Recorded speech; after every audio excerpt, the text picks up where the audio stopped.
ॐ ज्ञानतिमिरान्धस्य ज्ञानाञ्जनशलाकया चक्षुरुन्मीलितं येन तस्मै श्रीगुरुवे नमः।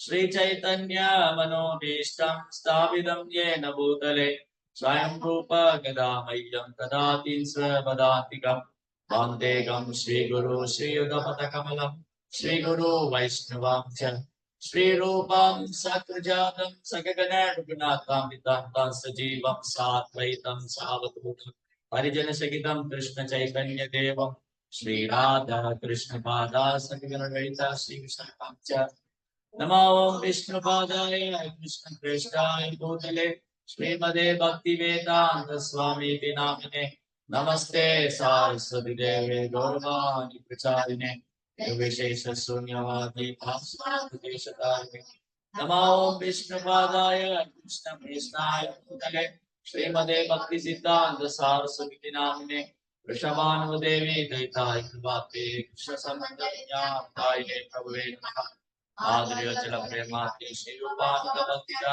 श्री गौर करुणा शक्ति विग्रहाय नमस्ते नमस्ते गौरवाणी श्री मूर्ते दीनदारिणे रूपान्तरता प्रसिद्धान्तदारिणे नमः नमो गौर किशोराय साक्षात् वैराग्यमूर्ते बोधे पादामुजाय नमो भक्ति विनोदाय सच्चिदानंद नामिने गौर सिद्धि स्वरूपाय रूपाय गौरान्वितामो मे सज्जन प्रियला वैष्णव सर्वो श्री जगन्नाथाय ते नमः आद्याकल्पतरुस्य कृपा सिन्धुभ्येव च पतितानां पावनेभ्यो वैष्णवेभ्यो नमो नमः संघर्षणाकारणवशाय गर्भोषाय प्रियोतिशाय शेषशेषांशकलास्य नित्यानंद रामाख्य शरणमस्तु नमो महावदन्याय कृष्ण प्रेम प्रदायिने कृष्णाय कृष्ण चैतन्य नामने गौरकिसे नमः नमो ब्रह्मण्य देवाय गोब्राह्मण गिदाय च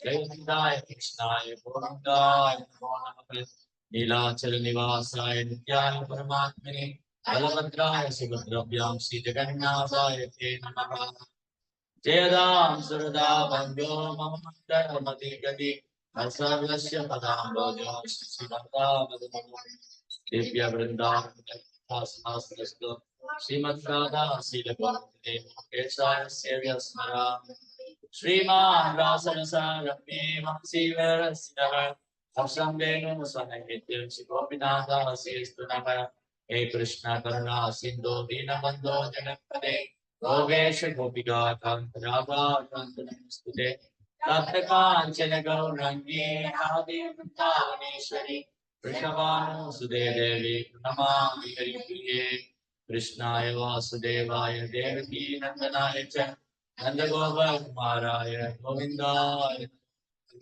नमः पङ्कजनाभाय नमः पङ्कजपाणिने नमः पङ्कजनेत्राय नमस्ते पङ्कजाङ्गे पञ्चतत्त्वात्मकं कृष्णं भक्तरूपास्वत्पलं भक्तावतारं जय श्री कृष्ण चैतन्य प्रभु नित्यानंद श्री अद्वैत गदाधर श्रीवासदि गौरभक्तवृंद हरे कृष्णा कृष्णा कृष्णा हरे हरे हरे राम राम राम हरे हरे हरे कृष्णा பக்தர்களுக்கு இனிமையான காலை வணக்கம். இன்றைய பாகவத சத்சங்க வகுப்புல வந்து கலந்துட்டு எல்லா பக்தர்களுக்கும் என்னுடைய பணிவான நமஸ்காரம்.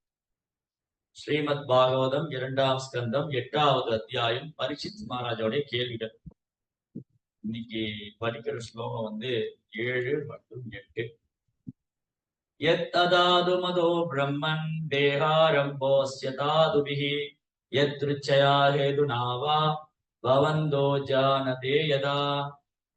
ஓ கற்றறிந்த பிராமணரே, உன்னதமான ஆத்மா ஜட உடலிலிருந்து வேறுபட்டதாகும்.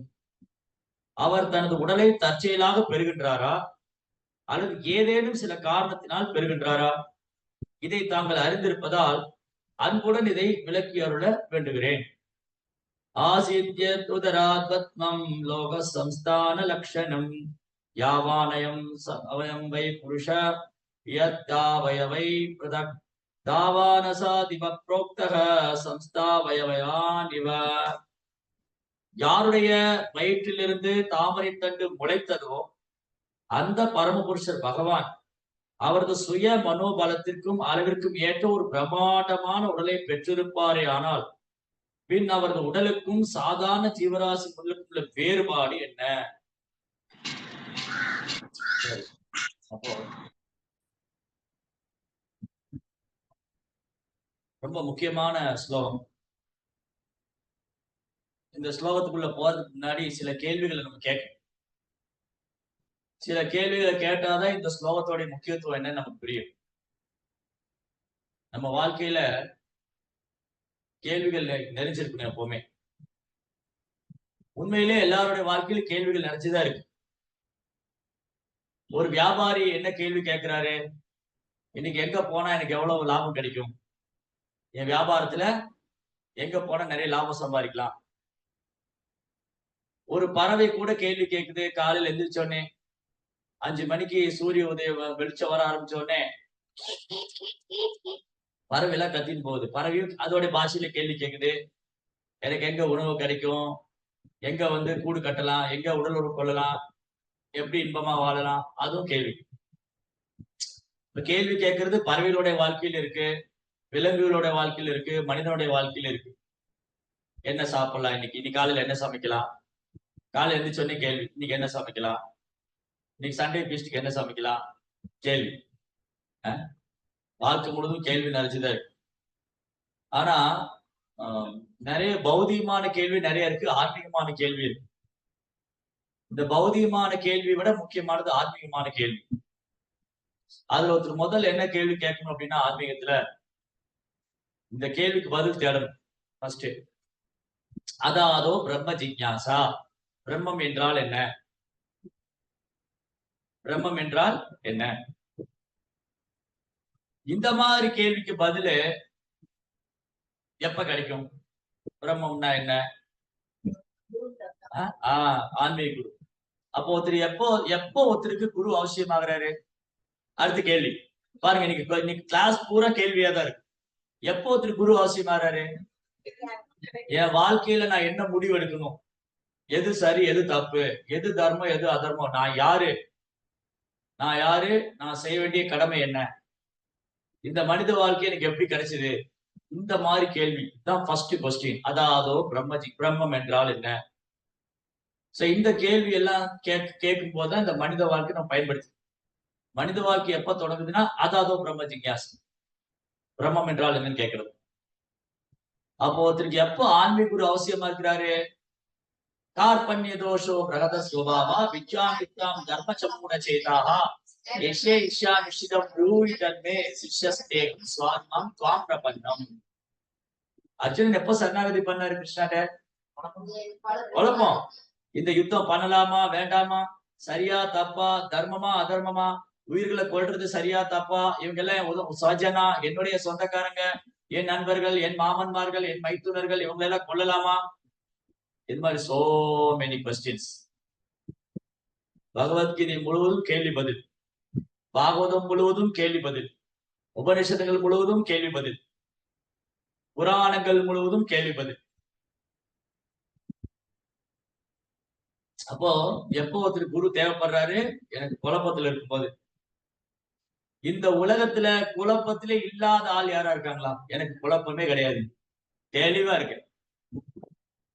தெளிவா தவறு பண்ணிட்டு இருப்பாங்க. ஏன்னா ஏன் தவறு பண்றாங்க? ஏன் தவறு பண்றோம்? நம்ம ஏன் அறியாமையில் இருக்கும்? ஏன் இந்த உடல் நினைச்சுக்கிறோம்? ஏன் நான் நினைச்சுக்கிறோம்? ஏன் ஏன் ஏன் ஏன் நம்ம தவறு பண்றோம்? ஜீவாத்மா ஏன் தவறு பண்றோம்? இல்ல, இன்னும் பதில் வரல. சரி, ஏன் ஆசை வருது? ஜீவாத்மா ஏன் தவறு பண்றோம்? ஏன் நான் இந்த ஆத்மா இல்ல உடல்ங்கிறது புரியல நமக்கு. என்ன கேள்விக்கான பதில் என்ன? ஏன் ஜீவாத்மா தவறு செய்யறான்? சரி, முக்குணம். ஏன் இந்த முக்குணத்தினால தவறு செய்யறான்? ஏன் ஜீவாத்மா தவறு செய்யறான்? சரி, ஏன் அந்த அனுபவிக்கணும் என்ன வருது? இல்லையே, இன்னும் தெளிவான பதில் வரணும். ஏன் ஜீவாத்மா தவறு செய்யறான்? ஆன்லைன்ல இருக்கிறவங்க பதில் தெரிஞ்சா கை தூக்கு. ஏன் ஜீவாத்மா தவறு செய்யறான்? கேள்வியிலேயே பதில் இருக்கு. நான் க்ளூ கொடுத்துட்டேன். ஹரே கிருஷ்ண பிரபு. ஜீவாத்மா சொல்லுங்க, யாருது? பிரபு, அதான் தவறு செய்யும் இயல்பு. அந்த 4 குறைபாடுகள். மறந்துட்ட பாத்தீங்களா? ஜீவாத்மாவுக்கு 4 குறை இருக்கு. அதுல ஒண்ணு தவறு செய்யறோம். தவறு செய்யறது மனித இயல்பு. அதை திருத்திக்க பாக்குறதுதான் புத்திசாலித்தனம். தவறு செய்யறது மனித இயல்பு. சோ நம்ம எல்லாருமே தவறு செய்யக்கூடியவங்க தான். ஜீவாத்மாவை நாம தவறு செய்யக்கூடியவங்க. என்ன 4 ஜீவாத்மாவுடைய 4 குறைகள் என்ன? தவறு செய்யறவங்க, புலன்கள் குறைபாடானது, மாயை அறியாமல் இருக்கும், ஏமாற்றுத்தல். இப்ப நீங்க சொன்னதெல்லாம் இதுக்குள்ள வந்துருச்சா? கிருஷ்ணர் மறந்திருக்கான், அப்ப மாயில் இருக்கான், அறியாமல் இருக்கான். 3 குணத்துல இருக்கான், அறியாமல் இருக்கான். தவறு செய்யறான், ஆமா, அவனுடைய 4 குறைகள்ல ஒண்ணு. புலன்கள் குறைபாடானது 4 குறைகள்ல ஒண்ணு. சோ இப்படி ஜீவாத்மாவை நம்ம யாரும் இந்த உலகத்துல பர்ஃபெக்டா இருக்க முடியாது. நான் எல்லாத்துலயும் பர்ஃபெக்டா இருக்கேன், நோ. கட்டுண்ட ஆத்மாவே அதனால கட்டுண்ட ஆத்மா. கட்டுண்ட ஆத்மா அல்லது பந்தப்பட்ட ஆத்மா. கட்டுண்ட ஆத்மா அல்லது பந்தப்பட்ட ஆத்மானா இந்த குறைகளுக்குள்ள குறை இருக்கத்தான் செய்யும். எல்லா இடத்துலயும் குறை இருக்கு. ஆன்மீக குருவை தவிர ஆன்மீக குரு பகவானும் குறை கிடையாது. ஆன்மீக குருட்டி பகவான்ட்டி குறை இல்லை. ஏன் நம்ம கிட்ட எல்லாம் குறை இருக்கு? ஆக்சுவலி பார்த்தா நம்ம கிட்ட குறை ஒன்றும் இல்லை. பாட்டு பாருங்களே, குறை ஒன்றும் இல்லை மறைமூர்த்தி. எது குறை இல்லை? ஆத்மாவுக்கு குறை ஒன்றும் இல்லை. ஆத்மா குறையுடையதல்ல. ஆத்மா அறியாமல் இருக்கிறதல்ல. ஆத்மா அறியாமைக்கு உட்பட்டதல்ல. ஆத்மா குறையுடையதல்ல. ஆத்மா தவறு செய்யக்கூடியதல்ல. ஆத்மா குறைபாடு உடையதல்ல. ஆத்மா குறைபாடு உடையதல்ல. ஆத்மா தவறு செய்யக்கூடியதல்ல. ஆத்மா ஏமாற்றக்கூடியதல்ல. இந்த 4 குறைபாடுகளும் ஆத்மாவுக்கு கிடையாது. அப்புறம் ஜீவாத்மா கிட்ட இருக்கு. எப்ப நான் இந்த உடலை எடுத்துக்கிட்டனோ இமீடியட்டா இந்த 4 குறைகள் என்டர். இந்த ஜட உடல் எடுத்த உடனே இந்த 4 குறைகளுக்கு உட்பட்ட ஆச்சாரியன் ஆன்மீக குருவும் கிருஷ்ணரும் இந்த குறைகளுக்கு எல்லாம் அப்பாற்பட்டவங்க. ஏன் ஆன்மீக குருவும் ஆச்சாரியரும் கிருஷ்ணரும் இந்த குறைகளுக்கு அப்பாற்பட்டவங்க? அடுத்த கேள்வி. சரி, தானே ஒண்ணு ஆத்மா. அப்புறம் சரி, பகவான் அனுபவிக்கப்பட்டவங்க. அப்புறம் ஏன் ஜீவாத்மா குறைபாடு உடையவன், ஆச்சாரியரும் கிருஷ்ணரும் குறைபாடற்றவர்?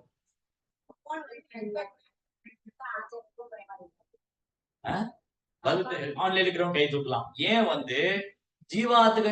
ஜீவாத்மா கிட்ட குறைபாடு இருக்கு, ஆன்மீக குருட்டி கிருஷ்ணாட்டி குறைபாடு இல்ல?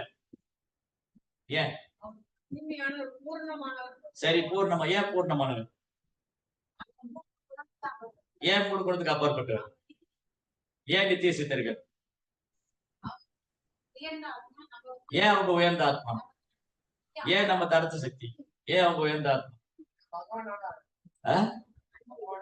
சரி, பகவான் அனுப்பி வைக்கப்பட்டவங்க. அப்படி ஏன் அந்த குறைகளுக்கு அப்பாற்பட்டவங்க? ஏன் அனுபவிக்கிற எண்ணம் இல்ல அவங்க கிட்ட? நம்ம கிட்ட மட்டும் ஏன் அனுபவிக்கிற எண்ணம் இருக்கு? ஏன் இந்த ஆசை பொறாமையில அனுப்பி இருக்கு? இன்னும் வரல, வாய்ப்புக்கு வரல. பிரபு, கேள்வி ஒரு தடவை விளக்கமா? கேள்வியை மறந்து வச்சு இவ்வளவு கேள்வி கேட்டதுனால ஆரம்ப கேள்வி மறந்துருச்சு. ஏன் நாம மட்டும் ஏன் நாம மட்டும் 4 குறைகளுக்கு உட்பட்டவங்க, கிருஷ்ணரும் ஆன்மீக குரு ஆச்சாரியர் 4 குறைகளுக்கு அப்பாற்பட்டவங்க? ஏன் நான் இந்த ஜட உலகம் எடுத்துட்டு இருக்கிற ஜீவாத்மாவை நான் 4 குறைக்கு உட்பட்டவன். இதே ஜட உலகத்துல கிருஷ்ணரும் வராரு, ஆச்சாரியரும் வராங்க, அவங்க 4 குறைக்கு அப்பாற்பட்டவங்க. ஏன் பிரபு? ஆச்சாரியர்கள் எல்லாம் தன்னை உணர்ந்தவர்கள் பிரபு. சரி, அப்புறம் இன்னும் தெளிவான பதில் பிரபு. ஹரேஷ், பகவானும் குருவும் ஏன் அவங்களுக்கு எந்த ஒரு குருவுக்கு எந்த ஒரு குறைபாடு இல்லைன்னா அவருக்கும் ஆன்மீகமானவர். ஆன்மீகமானவங்க. அவங்க உடல் ஆன்மீகமானது, ஏன் உடல் பௌதிகமானது. வித்தியாசம் இருக்கா? இதுதான் அன்னைக்கு பேசிட்டு இருந்தோம். இதை மறந்துடும் நம்ம அடிக்கடி பல முறை கேட்கிறோம் படிக்கிறோம். என் உடல் பௌதிகமானது, கிருஷ்ணாவுடைய உடலும் ஆச்சாரியனுடைய உடலும் ஆன்மீகமானது. மூணாவது குற்றம் என்ன? ஹரிகிருஷ்ணா மந்திரம் சொல்றவங்க ஆன்மீக குருவை ஒரு சாதாரண மனிதனாக கருதுவது குற்றமாகும். அப்ப ஆன்மீக குருடைய உடல் பௌதிகமானது அல்ல. ஆன்மீக குருடைய உடல் பௌதிகமானது இல்லைங்கிறதுனால அவர் முக்குறதுக்கு அப்பாற்பட்டவர். அவர் இந்த 4 குறைகளுக்கு அப்பாற்பட்டவர். அப்பேற்பட்ட ஒரு நபரை அணுகணும். ஒரே உடையவனால எப்படி இதை சொல்லிக் கொடுக்க முடியும்? என்னது கொஸ்டின்? பரிசித் மகாராஜா வந்து கேட்கிறாரு, ஓ கற்றறிந்த பிராமணரே, உன்னதமான ஆத்மா உன்னதமானதுதான், ஜட உடல்ல இருந்து வேறுபட்டது. ஆத்மா உன்னதமானது. அதுக்கு ஆத்மாவிட்ட ஒரு குறையும் கிடையாது. ஏன் ஆத்மாவிட்ட குறை ஒன்றும் இல்லை? ஆத்மா ஆன்மீகமானது. அப்புறம் பகவானுடைய அம்சம், பகவானுடைய சிறிய அம்சம். பகவானுடைய சிறிய அம்சம். பகவான் குறைகளற்றவர், பகவான் கலங்கமற்றவர், பகவான் தூய்மையானவர். அந்த பரமாத்மா, பரம்பொருள், பரபிரம்மம், பரம புருஷோத்தமனான முழுமுதற் கடவுள் பகவான் கிருஷ்ணர் குறையற்றவர், நித்தியமானவர், தூய்மையானவர், ஆன்மீகமானவர். அதனால அவருடைய சிறு பொறியா இருக்கிற ஜீவாத்மாவை நாமளும், ஆத்மா குறையற்றது, ஆன்மீகமானது, நித்தியமானது, அழிவற்றது. அப்ப ஃபர்ஸ்டே இங்க சொல்லிட்டாரு பரிசித் மரர். என்ன சொல்றாரு? ஓ கற்றறிந்த பிராமணரே, ஆத்மா ஜட உடல்ல இருந்து வேறுபட்டதாகும். ஆத்மா வந்து ஜட உடல்ல இருந்து வேறுபட்டது. அதனாலதான் பகவத்கீதை கிருஷ்ணர் என்ன சொல்றாரு? ஆத்மா கொள்பவனும் அல்ல, கொல்லக்கூடியவனும் அல்ல, கொல்லப்படுபவனும் அல்ல. அப்ப யார் இதை செய்யறா? இந்த ஜட உடலா யார் செய்யறா? ஆத்மா கொல்பவனும் அல்ல, கொல்லப்படுபவனும் அல்ல, கொல்லக்கூடியவனும் அல்ல. அப்ப யார் இதை செய்யறா? யார் செய்யறா? அப்போ மனது எப்படி செய்யுது? ஏன் அனுபவம் என்ன வருது? முக்குணம் பிரபு. ஜடையர்க்கின் முக்குணங்களே காரணம். காரணம் குணசங்கஸ்ய. எவ்வளவு தடவை படிச்சிருக்கோம். காரணம் தான் மறந்து போயிடும். அதான் கேட்டுட்டே இருக்கணும். ஏன் பாகவதம் கேட்டுட்டே இருக்கணும்னா மறந்து போயிடும். காரணம் குணசங்கஸ்ய, 3 குணத்துடைய சம்பந்தத்தினால. இந்த குணங்கள் தான் தூண்டுது. ஆத்மா தூய்மையானது. இந்த ஜட உடலோடு சம்பந்தப்பட்ட உடனே, ஜட உடலோடு தொடர்பு கொண்ட உடனே ஆத்மா தன்னை தவறா நினைச்சுக்கிறான், நான் தான் இந்த உடல். அதனாலதான் பரிசித் மகாராஜ் ஆரம்பத்திலே கிளியர் பண்றாரு, ஜட உடல் இருந்து ஆத்மா வேறுபட்டது. அப்படி இருக்கும்போது அவர் கேள்வி என்னது? அவர் தனது உடலை தற்செயலா பெறுகின்றாரா அல்லது ஏதேனும் சில காரணத்தால பெறுகின்றாரா? ஆத்மா வந்து தூய்மையானது, கலங்கம் இல்லாதது, முக்குணத்துக்கு அப்பாற்பட்டது. அப்புறம் எப்படி ஆத்மா இந்த கலங்கத்துக்குள்ள வந்தது? அது தற்செயலா நடந்ததா இல்ல ஏதாவது காரணமா? ஏதாவது சில காரணம் இருக்கா அதுக்கு? இதுதான் கேள்வி. இந்த கேள்வி கேட்கறதுக்கு ஆன்மீக குருகிட்ட போகணும். குரு மகாராஜ், என் பொண்ணு +2 எக்ஸாம் எழுதியிருக்கா, அவளுக்கு நல்ல மார்க் வரணும்னு ப்ரேயர் பண்ணிக்கங்க. என் பையனுக்கு நல்ல இடத்துல கல்யாணம் பண்ணணும். இதுக்கு இல்ல ஆன்மீக குரு. ஆன்மீக குருட்ட இந்த ஆத்மீகமான கேள்வி கேட்கறது ஆன்மீக குரு. எனக்கு நல்ல காலேஜ்ல சீட் கிடைச்சிருமா? என் பையனுக்கு நல்ல கம்பெனில வேலை கிடைச்சிருமா? என் சொத்து ரொம்ப நாளா இழுபறியா இருக்குது, அது வந்து தீர்ந்துருமா அந்த வழக்கு? இதுக்கல்ல ஆன்மீக குரு. ஆன்மீக குரு வந்து ஒரு ஏஜென்டோ, புரோக்கரோ அல்ல வரம் கொடுக்கிற மெஷினோ அல்ல. ஆன்மீக குரு எதுக்காக?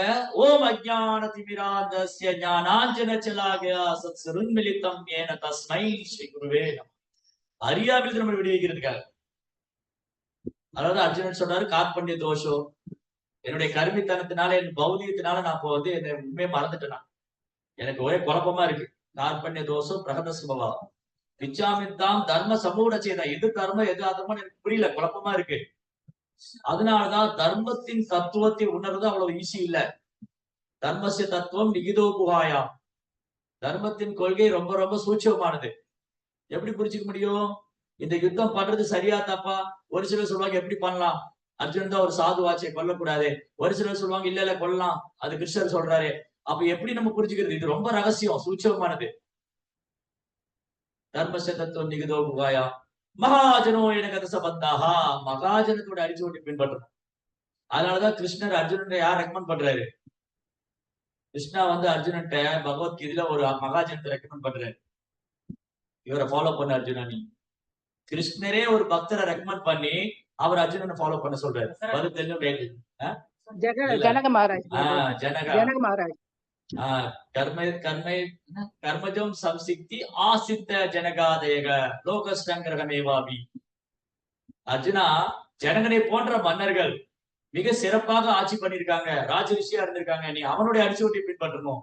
கிருஷ்ணரே ஒரு பக்தரை ரெக்கமெண்ட் பண்றாருன்னா அப்ப ஜனகர் எப்பேற்பட்ட பக்தர். அதனால என் வாழ்க்கையில எது சரி எது தப்புங்கிறத நான் முடிவு பண்ண முடியாது. ஏன்னா நான் குறைவுடைய புலன்கள், தவறு செய்யக்கூடியவன், ஏமாற்றக்கூடியவன். அதனால நான் எது சரி எது தப்புங்கிறத என் குரு தான் தீர்மானிக்கும். நான் எது பண்ணலாம். அதனால குருகிட்ட போகும். எப்போ ஒருத்தர் குரு அவசியம் சாஸ்திரம் சொல்லுது, தஸ்மாத் பிரபத்தியேத ஜிக்ஞாசு ஸ்ரேய உத்தமம்.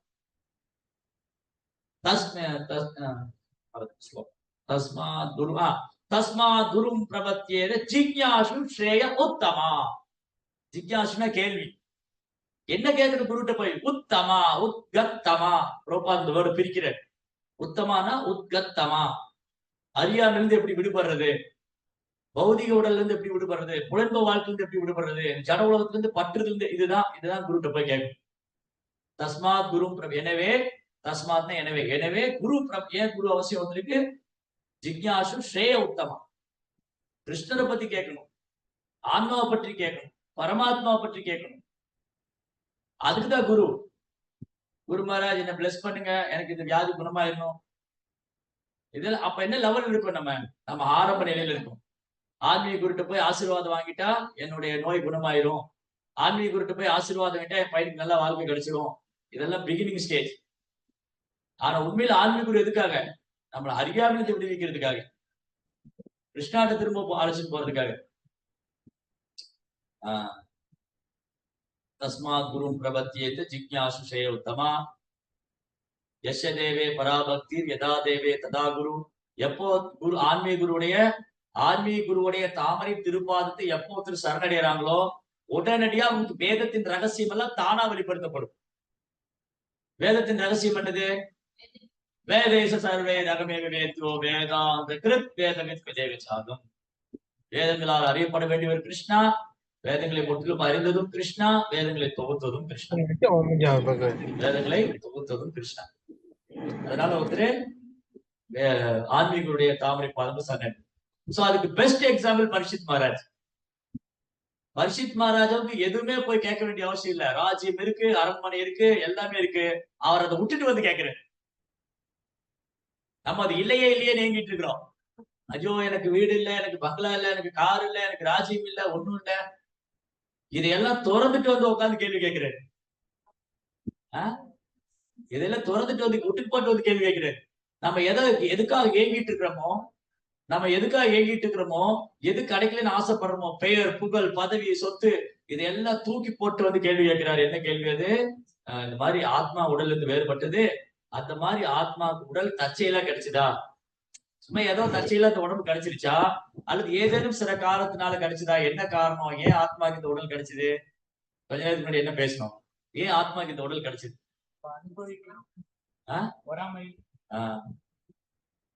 ஏன் ஆத்மா எங்க இருந்தது? ஃபர்ஸ்ட் ஆத்மாக்கள் எங்க இருந்தா? நம்ம எல்லாம் எங்க இருந்தோம்? ஏன் ஆத்மா எல்லாம் பகவான் இருந்தது? பகவான் எப்படி இருந்துச்சு ஆத்மா எல்லாம்? ஒரு நிமிஷம் கத்திரிக்காய் நறுக்கல போடுங்க, முட்டைக்கோஸ் எடுங்க, அப்படி ஆயிடும். அதனால ஒரு கை தூக்குங்க, பதில் தெரிஞ்சவங்க கை தூக்குங்க. நீங்க அப்படியே வெயிட் பண்ணுங்க. இங்க சொல்லுங்க, ஏன் ஆன்மீக உலகத்துல ஆத்மா வந்தது? எப்படி வந்தது? இதே கேள்விதான் இங்க பரீட்சித் மகாராஜா என்ன கேட்கிறாரு.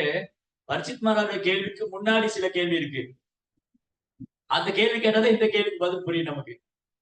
சரி, ஆத்மா எங்க இருந்து வந்தது, ஏன் வந்தது? இங்க பரீட்சித் மகாராஜா ஒரு விஷயம் கிளியர் பண்ணிட்டாரு. உடல் வேறு ஆத்மா வேறு கிளியர் பண்ணிட்டாரு. அது நம்ம பகவத்கீதையில படிச்சிட்டோம்.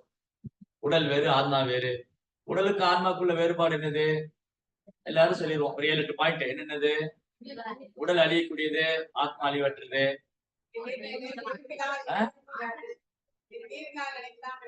ஆத்மா ஒண்ணுமே பண்ண முடியாது. உடலை நெருப்பால் எரிக்கலாம், ஆயுதங்களால வெட்டலாம், நீரால் நடிக்கலாம், காற்றால் உலர்த்தலாம், எல்லாம் சொல்லிட்டாரு கிருஷ்ணா பகவத்கீதையில. இப்போ இது பிரச்சனை இல்லை. பகவத்கீதையை படிக்கிறவங்க, பாகவதம் படிச்சவங்க இது ஒரு தெளிவாயிடுச்சு. ஓகே, ஆத்மா ஒண்ணு செய்ய முடியாது, உடல்ல தான் அழிய போகுது. அது பிரகலாதோட கதையிலேயே பார்த்துட்டோம் நம்ம. அதுதான் பிரகலாதர் தன்னை உணர்ந்த ஆத்மா. அதே இடத்துல நம்மளை வச்சு பாருங்க. பிரகலாதர் எடுத்துட்டு அந்த இடத்துல நம்மளை வச்சு பாருங்க. அம்மா கையில போட்டு விஷம் கொடுக்குறான். எல்லாம் ஒரு தாயா அப்படின்னு சண்டைக்கு போயிடுவோம். இல்ல அப்பாவை கொண்டு போய் நம்மள யானை மேல மிதிக்க சொல்றாரு. எல்லாம் ஒரு அப்பனா, என் பிறந்த கொள்ளையடி கொல்ல பாக்குறியே, சண்டைக்கு போயிடுவோம் இல்லையா? சோ பிரகலாத் மகாராஜ் ஏன் எதுக்குமே கிளர்ச்சி அடையவே இல்லை? ஏன்னா இந்த ஆத்மாவை வந்து செய்ய முடியாது. இந்த உடலை நீங்க என்ன வேணாலும் பண்ணலாம். யானை காலில் போய் மிதிக்க வைக்கலாம், மலை உச்சில தூக்கி போடலாம், நெருப்புல தூக்கி போடலாம், நீர்ல தூக்கி போடலாம், எங்க சமுத்திரத்தை தூக்கி போடலாம், விஷம் வைக்க என்ன பண்ணாலும் இந்த உடல் தான் அந்த பஞ்சபூதத்தோட போகுமே தவிர ஆத்மாவுக்கு ஒரு நஷ்டம் இல்லை. பிரகலாதுடைய சரித்திரம். அவருக்கு தன்னை உணர்ந்த ஆத்மா, சிறு குழந்தைதான். ஆனா நாரதற்கு இருந்து சாஸ்திரம் கேட்டதுனால அவருக்கு தெரிஞ்சது நான் உடல் எல்லாம் ஆத்மா, உடலுக்கும் ஆத்மாவுக்கும் பேரும் புரிஞ்சு போச்சு. இப்போ இத பல முறை கேட்டாலும் மறந்து போயிடலாம். அதான் பிரச்சனையே. பல முறை படிக்கிறோம், பல முறை கேட்கிறோம், 1000 தடவை பிரபா எழுதிக்கிட்டே இருக்காரு. நாம இந்த உடல் எல்லாம் ஆத்மா நித்தியமானவங்க, இந்த உடல் அழியக்கூடியது, இது 4 குறைவுக்கு உட்பட்டது, இந்த 4 பிரச்சனைகள் எப்பவுமே நமக்கு இருக்கு, 3 விதமான தொல்லைகள் எப்போ இருக்கு, அதுல 4 பிரச்சனை எப்பவுமே இருக்கு. 4 பிரச்சனை என்னது? ஜென்ம மிருத்து ஜெராவியாதி துக்க தோஷான தர்சனம், பிறப்பு இறப்பு முதுமை நோய். இது உடலுக்கு ஆத்மாவுக்கா? ஆத்மாக்கு இல்லையா? ஆத்மா பிறப்பது இது கேட்டு இல்லையா? சரி, 3 வகையான துன்பம் என்னது? அத்தியாத்மிக், அதிபௌதிக், அதிதெய்வீக். இது உடலுக்கு ஆத்மாவுக்கா? இது உடலுக்குதான் இல்லையா? மற்ற ஜீவராசினால் வரக்கூடிய தொல்லை, இயற்கையினால் வரக்கூடிய தொல்லை, என்னுடைய மனதால் உடலால் வரக்கூடிய தொல்லை. சோ ஆத்மா வந்து இதுக்கு அப்பாற்பட்டது. ஆனா ஆத்மா இந்த உடலுங்கிற கூட்டுக்குள்ள மாட்டிக்கிட்டதுனால இந்த 3 குணத்தினால இதெல்லாம் அனுபவிச்சுட்டு இருக்கு. காரணம் குணசங்கஸ்ய சத் அசத் யோனி ஜென்மஷு. சரி, இது இன்னும் டீட்டெயிலா படிக்கணும். சோ இதுக்கு முன்னாடி ஆத்மா ஏன் ஆன்மீக லோகத்துல, ஆத்மா வந்து எங்க இருந்து வந்தது? கிருஷ்ணாட்டு இருந்து வந்தது. எதுக்கு ஆன்மீக லோகத்துல? ஆத்மாவுக்கு என்ன வேலை ஆன்மீக லோகத்துல? அப்ப எதுக்கு கிருஷ்ணர் ஆத்மாவை படிச்சாரு? ஜீவாத்மனுடைய சொரூபம் கிருஷ்ணனுடைய சேவகன். நாம கிருஷ்ணருக்கு சேவை பண்றதுக்காக வேண்டிதான் வந்தது. நம்ம படைக்கப்பட்டதே பகவான் இருந்து வந்த தத்துவங்கள்ல நம்ம என்ன தத்துவம்? ஜீவ தத்துவம். ராமர், நரசிங்கர், வராகர் விஷ்ணு தத்துவம். நாம ஜீவ தத்துவம். ராமர், நரசிங்கர், வராகர் விஷ்ணு தத்துவம். லட்சுமி தேவி, ருக்மிணி, சத்யபாமா, பூதேவி, ஸ்ரீதேவி சக்தி தத்துவம். ஆச்சாரியன்மார்கள் குரு தத்துவம். ரைட்? தெளிவா? இந்த மாதிரி பகவான் பல்வேறு தத்துவம் வருது. அதுல ஜீவ தத்துவம் எதுக்காக? பகவானுக்கு சேவை பண்றதுக்காக. கோடிக்கணக்கான ஜீவாத்மாக்கள் பகவான் லோகத்துல சேவை பண்ற. அந்த ஆத்மாக்கள் 2 கேட்டகரி இருக்காங்க, ஏற்கனவே படிச்சிருக்கோம். நித்திய சித்தா, நித்திய பத்தா. எப்பவுமே தன் நிலையிலிருந்து வீழ்ச்சி அடையாம பகவானுக்கு சேவை பண்றவங்க நித்திய சித்தர்கள். புரோபாதர், ராமானுஜாச்சாரியர், இவங்க எல்லாம் நித்திய சித்தர்கள். நம்மை போல ஜீவாத்மாக்கள் நித்திய பத்தர்கள், நம்ம விழக்கூடியவங்க. அதனாலதான் பகவத்கீதையில விழக்கூடிய ஆத்மாவுக்கு ஷரா என்கிற பேர் இருக்கு. ஷரா, ஷரா அப்படின்னா வீழ்ச்சி அடையக்கூடிய, அக்ஷரானா வீழ்ச்சி அடையாது. சரா அக்ஷரைய வச்ச கிருஷ்ணர் சொல்றாரு, வீழக்கூடிய ஆத்மா வீழ்ச்சி அடையாத ஆத்மா. சோ இப்படி ஆத்மீக லோகத்துல நம்ம எல்லாரும் கிருஷ்ணருக்கு சேவை பண்ணிட்டு இருந்தோம். அப்பயே இங்க வீழ்ச்சி அடைஞ்சோம். தன்னுடைய சுதந்திரத்தை, ஜீவாத்மா தன் சுதந்திரத்தை துஷ்பிரயோகம் பண்றதுனால கிருஷ்ணா வந்து அவருக்கு ஒரு வாய்ப்பு கொடுக்குறாரு. சரி, ஓகே, இந்த ஜீவாத்மா அனுபவிக்கணும்னு நினைக்கிறான், ஜீவாத்மா வந்து அனுபவிக்கணும்னு நினைக்கிறான். அதனால அவருக்கு ஒரு ஃபெசிலிட்டி பண்ணி கொடுக்குறாரு கிருஷ்ணன், ஜட உலகத்தை படைக்கிறார். இல்லாட்டி கிருஷ்ணா வந்து இந்த ஜட உலகத்தை படைக்க வேண்டிய அவசியமே அவருக்கு இல்லை, தேவையே இல்லை. கிருஷ்ணா வந்து இந்த உலகத்தை படைக்க வேண்டிய தேவையே இல்லை. நாம விரும்பினால்தான் இந்த உலகத்தை படைச்சு, இந்த உலகத்தை கிருஷ்ணா அனுபவிச்சதுக்காக நாம அனுபவிச்சுட்டு இருக்கோம். இந்த ஜட உலகத்தை வந்து கிருஷ்ணா அனுபவிக்கிறாரு, நாம அனுபவிக்கிறோம். நாம தான் அனுபவிக்கிறோம். ஏன்னா நாம வந்து ஒருத்தரும் அனுபவிக்கணும்னு நினைச்சிட்டு இருக்கோம். நாம ஒருத்தரும் இந்த இயற்கையை கட்டுப்படுத்தணும், இந்த ஜட உலகத்தை அனுபவிக்கணும், நானே கர்த்தாவா காரணமா இருக்கணும் அப்படிங்கிற பொய்ய வர்றாங்க. இது நம்ம நமக்கு கிருஷ்ணன் முதல்ல வருது. நமக்கு வந்து கிருஷ்ணன் மேல முதல்ல இது வருது. கிருஷ்ணா மேல ஏன் கிருஷ்ணா மட்டும் தான் அனுபவிக்கணும், நானும் அனுபவிப்பேன். ஏன் கிருஷ்ணன் மட்டும் தான் பெண்களோட டான்ஸ் ஆடணும், நான் ஆடக்கூடாது, நானும் ஆடுவேன். ஓகே, அப்ப போங்க, நீங்க போய் ஆசையெல்லாம் பூர்த்தி பண்ணிக்கங்க. அதனாலதான் இந்த உலகத்துல பாருங்க வயசானவங்க கூட அனுபவிக்க நினைக்கிறேன். வயசானவங்க கூட அன்னைக்கு அந்த அக்பர் கதை சொன்னேன் இல்லையா? யார் ஞாபகம் இருக்கு அக்பர் கதை? அக்பர் அக்பர் பீர்பால். அக்பர் பீர்பால் 2 பேர் பேசிட்டு இருக்காங்க. அக்பர் சொன்னாரு, வயசானதுக்கு அப்புறம் அவருடைய இந்த காம இச்சை எல்லாம் போயிடும், அனுபவிக்கிற எண்ணம் போயிடும். பீர்பால் சொன்னார், இல்ல, இந்த உடலை வர்ற வரைக்கும் ஒரு ஜீவாத்மாவுக்கு உடலை விட்டா மட்டும் இல்ல, இந்த இந்த ஜட உலகத்துல அனுபவிக்கிற எண்ணம் வந்து ஜீவாத்மாவுக்கு ஸ்ட்ராங்கா படுத்திருக்கு. அது மரணத்தின் அப்போது கூட தொடருது, மரணத்தின் தருவாயில கூட தொடரும்னு. அக்பரால அதை ஏத்துக்க முடியல. அது எப்படி ஒருத்தர் வயசாகி மரணப்படுக்கையில் இருக்கிற எப்படி அனுபவிக்கிற என்ன இருக்கு? பீர்பால் சொல்றாரு, இருக்கு. இல்ல, நான் நம்ப மாட்டேன். சரி, நான் உங்களுக்கு நிரூபிக்கிறேன். நான் வந்து உங்களுக்கு நிரூபிக்கிறேன். ஒரு நாள் அந்த முதியவர் வந்து படுத்து படுக்கையா பெட்ல இருக்க. அப்ப பீர்பால் வந்து, நம்ம அந்த பெரியவரை பார்க்க போறோம், இந்த தடவை நீங்க இளவரசி அழைச்சிட்டு வாங்க, ராஜகுமாரி. நம்ம 3 பேரும் ஒன்னா அந்த வயது முதியவருடைய வீட்டுக்கு போறோம். அந்த முதியவர் யார ஃபர்ஸ்ட் பாக்குறாருன்னு பாருங்க. முதியவருடைய பார்வை வந்து யார் மேல பண்ணுது? 3 பேர் போன. அக்பர் வந்து சக்கரவர்த்தி, தில்லி பாதுஷா, தில்லியோடைய இந்தியாவை ஆண்டுட்டு இருந்தார். பீர்பாலோடைய மினிஸ்டர். 3வது அக்பருடைய பொண்ணு, நல்ல ஆபரணம் எல்லாம் போட்டு, பர்தா எல்லாம் போட்டு, ஆபரணம் போட்டிருக்கு. கண்ணு மட்டும் தான் தெரியும். பிவி. அந்த பெரியவர் யார பாக்குறாரு? நேரா அக்பருடைய பொண்ணுதான் பாரு. யார் இந்த பொண்ணு எவ்வளவு அழகா இருக்கு? உடனே சொல்றாரு, பாத்தீங்களா? அக்பர் புரிஞ்சுட்டாரு. எஸ், இந்த அனுபவிக்கிற எண்ணம் வந்து ஸ்ட்ராங்கா இருக்கு நம்ம இதயத்துல. அதனாலதான் நம்ம கிருஷ்ணர் மேல அட்ராக்ஷன் வந்து ரொம்ப கம்மியா இருக்கு. ஏன் நம்ம பக்தி தொண்டு பண்ணும்போது கூட கிருஷ்ணர் மேல அட்ராக்ஷன் வர மாட்டேங்குது?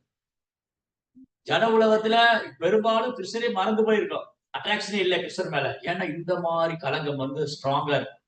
இப்போ பக்தி தொண்டு பண்ணும்போது ஏன் அட்ராக்ஷன் வரல? இன்னும் அந்த எண்ணம் ஸ்ட்ராங்கா இருக்கு உள்ள, அனுபவிக்கின்ற எண்ணம். அதை தூக்கி போடணும். அதை தூக்கி போட்டாதான் கிருஷ்ணா மேல அட்ராக்ஷன் வரும். சோ இங்க என்ன பாயிண்ட்னா, ஆத்மா உடல்ல இருந்து வேறுபட்டது. அப்போ ஆத்மா ஆன்மீக லோகத்துல கிருஷ்ணருக்கு நிச்சயமா சேவை பண்ணிட்டு இருந்தான். அவன் தன்னுடைய சுதந்திரத்தை துஷ்பிரயோகம் பண்ணிக்க வந்துட்டான். நம்ம எல்லாருமே நம்ம சுதந்திரத்தை துஷ்பிரயோகம் பண்ணோம். ஏன் பண்ணணும்னு கேள்வி கேட்க. யாரும் அப்படி கேட்டா அது முட்டாள்தனமான கேள்வி. ஏன் ஆத்மா ஏன் தன் சுதந்திரத்தை துஷ்பிரயோகம் பண்ணா? ஏன் கிருஷ்ணா தடுக்கல? அடுத்த கேள்வி கேட்டுருவாங்க. நிறைய பேரு கொஸ்டின் கேட்பாங்க கிளாஸ்ல வந்து, ஓகே, நம்ம எல்லாம் கிருஷ்ணோட உலகத்துலதான் இருந்தோம், கிருஷ்ணாவுக்கு சேவை பண்ணிட்டே இருந்தோம், ஏன் நம்ம இந்த ஜட உலகத்துக்கு போகணும்னு விருப்பப்பட்டோன்னு கிருஷ்ணா அனுப்பிச்சு வச்சிட்டாரு, ஏன் கிருஷ்ணா நம்ம தடுக்கல? ஏன் கிருஷ்ணா வந்து ஸ்டாப் பண்ணல? ஏன் அந்த எண்ணம் வந்தது? எந்த ஜீவாத்மாவுடைய சுதந்திரத்திலும் கிருஷ்ணா தலையிட விரும்புறது இல்லை. அதுக்கு பேர் தான் சுதந்திரம். சுதந்திரம் கொடுத்துட்டு நீ ஏன் அப்படி உட்கார்ந்துருக்க, நீ ஏன் படுத்துட்டு இருக்க, நீ ஏன் நின்று இருக்க கேட்டா சுதந்திரம் இல்ல இல்லையா? சுதந்திரம்னா ஓகே, அந்த சுதந்திரம் வந்து ஃபுல்லி இண்டிபெண்டன்ட் கிடையாது, மைனூட். முழு ஜீவாத்மா வந்து முழு சுதந்திரம் உடையவன் அல்ல, பூர்ணமான சுதந்திரம் உடையவன் அல்ல. கிருஷ்ணாதான் முழு சுதந்திரம், ஸ்வராட். கிருஷ்ணாதான் பூர்ணமான சுதந்திரம் உடையவர். அவருடைய சிறிய அம்சமா இருக்கிறதுனால அந்த சிறிய சுதந்திரத்தை நம்ம மிஸ்பிஹேவ் பண்றோம், துஷ்பிரயோகம் பண்றோம். சோ கிருஷ்ணா அதுலயும் தலையிடுறது இல்ல. நாம ஒரு திட்டம் போட்டு வரோம், கிருஷ்ணர் ஒரு திட்டம் போட்டு வர்றாரு. நாம வந்து ஜட உலகத்தை அனுபவிக்கலான்னு வரோம், கிருஷ்ணர் வந்து நம்மளை காப்பாத்தலான்னு வருது. வித்தியாசம் பாத்தீங்களா? நான் வந்து ஜட உலகத்தை அனுபவிக்கணும்னு வரேன், கிருஷ்ணா வந்து நம்மளை காப்பாத்தணும்னு வர்றேன், ஆச்சாரியர் வந்து நம்மளை காப்பாத்தணும்னு வர்றாரு. அதனாலதான் அவங்க ஆன்மீக சரீரத்தோட வராரு, பௌதிகமான சரீரம் அல்ல. ஆன்மீக குரு பௌதிகமானவர் அல்ல, கிருஷ்ணனுடைய ரூபம் பௌதிகமானது அல்ல. சரி, இப்போ அடுத்தது என்ன கேள்வி? ஓகே, பரிசித் மகாராஜ் சொல்றாரு, இந்த உன்னதமான ஆத்மா ஜட உடலில் இருந்து வேறுபட்டதாகும், அது உங்களுக்கு நல்லாவே தெரியும். அவர் தனது உடலை தற்செயலா பெறுகின்றாரா? ஜீவாத்மா இந்த உடம்பு ஏதோ தற்செயலா கிடைச்சதா, அல்லது ஏதேனும் சில காரணத்தினால பெறுகின்றாரா? ஏன்னா எதுக்காக அந்த உடல் நமக்கு கொடுக்கப்பட்டது? இது தற்செயலா கிடைச்சதா? ஏதாவது காரணம் இருக்காது. அந்த காரணம் தான் இவ்வளவு நேரம் பேசிட்டு இருந்தோம். எதுக்காக எனக்கு உடல் கிடைச்சது? அனுபவிக்கணும், கிருஷ்ணரை மறந்து அனுபவிக்கணும், கிருஷ்ணர் இல்லாம அனுபவிக்கணும், நானே அனுபவிக்கணும். இதுதான் காரணம். அப்ப அந்த காரணம் எப்படி, அதுக்கான ஃபெசிலிட்டி கிருஷ்ணர் எப்படி பண்றாரு? காரணம் குணசங்கஸ்ய. அந்த காரணத்தினால, நான் அனுபவிக்கணுங்கிற காரணத்தினால, அந்த 3 குணத்தினால உந்தப்படும் போது அவன் சத் அசத் யோனி ஜென்மசு ஒரு குறிப்பிட்ட கருவுல வைக்கப்படுற, குறிப்பிட்ட கருவுல. சில ஆன்மா வந்து விலங்கினுடைய உடல்ல பிறக்குது, உடல் கிடைக்குது. சில ஆத்மாவுக்கு விலங்குடைய உடல், சில ஆத்மாவுக்கு தாவர உடல், சில ஆத்மாவுக்கு மனித உடல், சில ஆத்மாவுக்கு தேவதையோட உடல். 84 லட்சம் வகையான உடல்கள் இருக்கு. அப்ப அதுக்கு என்ன காரணம்? குணசங்கஸ்ய. ஜட உலகத்துல வந்தோடனே 3 குணம் பிடிச்சிருக்கு. எப்படி? அழகான உதாரணம், மழை இருக்கு இல்லையா? மழை, இந்த மழை நீர் பர்ஃபெக்டா பியூர் வாட்டர். மழை தண்ணி இருக்கு இல்லையா? அது ஆகாசத்துக்கு விழும்போது அது ஒரு பாத்திரத்துல பிடிச்சா அதை விட ஒரு மினரல் வாட்டர் கிடையாது, அதை விட ஒரு பியூர் வாட்டர், தூய தண்ணீர் கிடையாது. ஆனா அந்த மழை நீர் தண்ணியில சதத்துல விழுந்தோடனே, தரையில விழுந்தோடனே இமீடியட்டா அழுக்காயிரு. இமீடியட்டா உடனே அந்த மழை தண்ணீர் தரையில விழுந்தோடனே அழுக்காயிரு. இது மழை தண்ணீரோட தோஷமா தரையோட தோஷமா? மழை தண்ணீர் சுத்தமானதுதான், தரையோட சம்பந்தப்பட்ட போது அழுக்காயிரு இல்லையா? மழை தண்ணீர் சுத்தமானது, தரையோடு சம்பந்தப்படும் போது அழுக்காயிரு. அதே போலதான் ஜீவாத்மா தூய்மையானவன் இந்த ஜட உலகத்துல வந்தோடனே அழுக்காயிட்டான். இந்த 3 குணம் பிடிச்சிருக்கு இமீடியட்டா. அப்போ இந்த உடல் தற்செயலா கிடைக்கல, சும்மா ஏதோ கூட்டாம்போக்குல இந்த உடம்பு கிடைச்சிடல. நம்முடைய செயல் வினைகள், ஒரு ஜீவாத்மாவும் அவன் செயல் வினைக்கு தகுந்தாற் போல உடல். காரணம் குணசங்கஸ்ய சத் அசத்யோனி ஜென்மசு. சோ இந்த கேள்விதான் ரொம்ப முக்கியமான கேள்வி.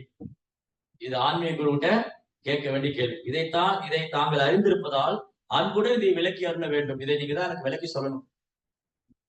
ஆன்மீக குருட்ட போய் பல்லு வலிக்குது, எந்த டாக்டர் போலான்னு கேட்கக்கூடாது. ஆன்மீக குருட்ட போய் எனக்கு பல்லு வலிக்குது, நான் எந்த டாக்டர் போலாம்? அதுக்கு இல்ல ஆன்மீக குரு.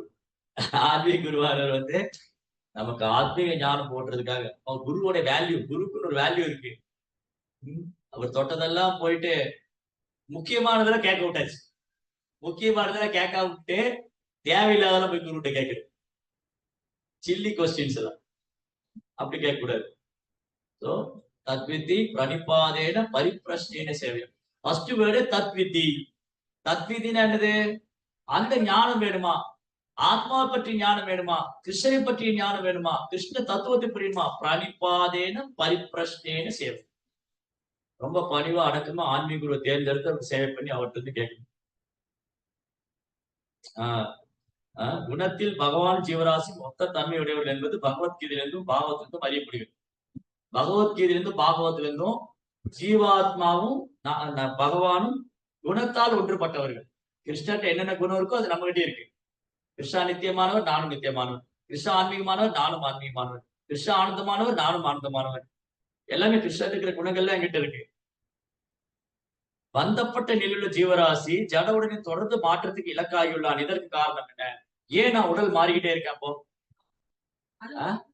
இந்த அனுபவத்துங்கிற எண்ணம் பிறவி தோறும் தொடர்ந்துகிட்டே இருக்கு.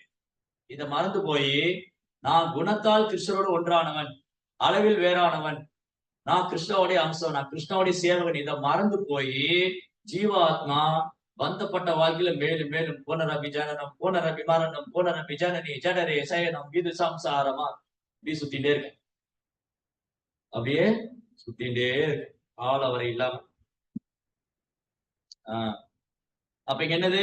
மிகவும் முக்கியமான இந்த விஷயத்தை பற்றி பரிசித் மகாராஜா விசாரித்தார். இந்த விசாரணை தன்னுணர்வு பாதையிலும் பகவானின் பக்தி தொண்டிலும் ஈடுபட்டுள்ள எல்லா பிரிவுகளை சேர்ந்த சாதகருக்கும் நன்மை பயக்கும். இது எல்லாருக்கும் நன்மை பயக்கும். அதான் பரிச்சித்து மாதிரி ஒரு தூய பக்தருடைய கேள்வி எல்லாருக்கும் நன்மை. இப்ப யாருக்கெல்லாம் நன்மை? ஆன்மீகத்தை யாரெல்லாம் பயிற்சி பண்றாங்களோ எல்லாருக்குமே நன்மை. ஆத்மா பற்றி விசாரணை, பகவானை பற்றி விசாரணை, பக்தி தோட்டை பற்றி விசாரணை எல்லாருக்கும் நன்மை தரக்கூடிய எல்லா பிரிவுகளுக்கும். அவன் பௌதிகவாதியோ, ஆன்மீகவாதியோ, மாயாவாதியோ, பக்தரோ எல்லாருக்கும் நன்மை பண்ணும். அர்ஜுனுடைய கேள்வி இதே மாதிரிதான் அர்ஜுனன் கேட்கிறார் கிருஷ்ணாட்ட. கிம் தத் பிரம்மம் கிமத்யாத்மம் கிம் கர்ம புருஷோத்தமா அதிதெய்வம் ச கிம் புரோக்தம் அதி யஜ்ஞம் கிம் உச்சதே. கிருஷ்ணா, பிரம்மம் என்பது என்ன? பரமாத்மாங்கிறவர் யாரு? அவருக்கு உடல் எங்க வசிக்கிறாரு? தேவர்கள் யாரு? யாகங்கள் என்ன? எதுக்காக பண்ணணும்? இந்த கேள்வி எல்லாம் கேட்கும். அர்ஜுனன் போய் கிருஷ்ணாட்ட, கிருஷ்ணா எங்களுடைய குருட்சேத்திர சண்டையில் நாங்க ஜெயிச்சிருவோனா? எங்களுக்கு ராஜ்யத்தை மீட்டு கொடுத்துருவீங்களா? இதெல்லாம் கேட்கல. பிரம்மம்னா என்னன்னு கேட்டாரு. பரமாத்மா இந்த உடல் எங்க இருக்காருன்னு கேட்டாரு. அர்ஜுனன் 8ஆம் அத்தியாயத்துல முதல் ஸ்லோகம் அந்த கேள்வி. 8 கேள்வி கேட்கிறாரு 2 ஸ்லோகத்துல. அதே மாதிரி இங்க பரிசுத்து கேட்கிறாரு. அதே மாதிரிதான் சவுனகாதி முனிவர்கள் சூத கோஸ்வாமிகிட்ட கேட்கிறாங்க, பகவான் இந்த பூமி விட்டு மறைஞ்சிட்டாரு, இந்த கலியுக மக்களுக்கு நன்மை பெறக்கூடிய விஷயத்த ஒண்ணு சொல்லுங்க, எல்லா சாஸ்திரத்தையும் எடுத்து அதை சாரமா கொடுங்க, பகவான் எப்படி இந்த சிருஷ்டிப்பு பண்றாரு, அவர் ஏன் அவன் தேவைக்கு குழந்தையா வந்தாரு, அவர் என்னென்ன அவதாரங்கள் பண்றாங்க, இதெல்லாம் கேட்கணும். அதனாலதான் இந்த கேள்விகள்லாம் மங்களமானது.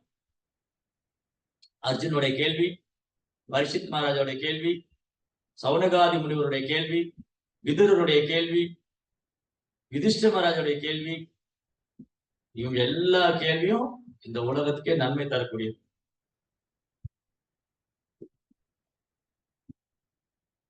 முக்திக்காக காத்திருக்கும் பந்தப்பட்ட ஆத்மாக்கள் மட்டுமே உடலின் மாற்றத்துக்கு உட்பட்டுள்ளனர். இம்முறை எப்படி ஆரம்பமானது? நாம உடல் மாறிக்கிட்டே இருக்கோம். ஆனா பகவானுடைய தூய பக்தர்கள், ஆச்சாரியர்கள், கிருஷ்ணா அவன் உடல் மாறுறதே இல்லை. ஏன்னா அவன் உடல் ஆன்மீகமானது. ஆனா பிரபுபாதர் என்ன சொல்றாரு, பகவத்கீதையுடைய 4th சாப்டர்ல அர்ஜுனன் ஒரு கேள்வி கேட்டாரு கிருஷ்ணாட்ட. அபரம் பவதோ ஜென்ம பரம் ஜென்ம விவஸ்வதா. கிருஷ்ணா, உங்களோட வயசுல பெரியவர் விவஸ்வான், அவருக்கு நீங்க பகவத்கீதை சொன்னேங்கிறீங்க, நீங்களும் நானும் ஒரே வயசு. அப்போ எப்படி இது நான் நம்புறது, எப்படி இதை புரிஞ்சுக்கிறது? அபரம் பவதோ ஜென்ம பரம் ஜென்ம விவஸ்வதா கதமேனியம் விஜானியம் காமேகம் புரோக்தவான் இது எப்படி நான் புரிஞ்சுக்கிறது? அப்ப கிருஷ்ணன் என்ன சொல்றாரு, பகுவனி மே வெதிதானி ஜென்மானி தவசார்ஜுனா தானகம் வேத சர்வாணி நத்துவம் வேத பரத்த. அர்ஜுனா, நீயும் நானும் பல பிறவி கடந்திருக்கோம், அதெல்லாம் நான் ஞாபகம் வச்சுக்க நீ மறந்து போயிட்டு. அப்ப என்ன அர்த்தம்? கிருஷ்ணா உடல் மாறுறதே இல்லை. அர்ஜுனனை போன்ற தன்னை உணர்ந்த ஆத்மாக்கள் இந்த பூமியில வரும்போது, பகவான் கூட வரும்போது அவங்க உடல் மாறுறாங்க, வேறு உடல் எடுத்துக்கிறாங்க. கிருஷ்ணா அவங்களை மறதிக்கு உட்படுத்துறாரு. அந்த நிலையில அர்ஜுன் மறந்துட்டாரு. விபஸ்வானுக்கு பிரபா என்ன சொல்றாரு, விபஸ்வானுக்கு கிருஷ்ணர் பகவத்கீதை சொல்லும்போது அர்ஜுனனு கூட இருந்திருக்காரு, வேறு உடம்புல இருந்திருக்காரு. அப்ப முக்தி பெற்ற நிலையில கூட ஒருத்தர் கிருஷ்ணருக்கு சமமாக முடியாது.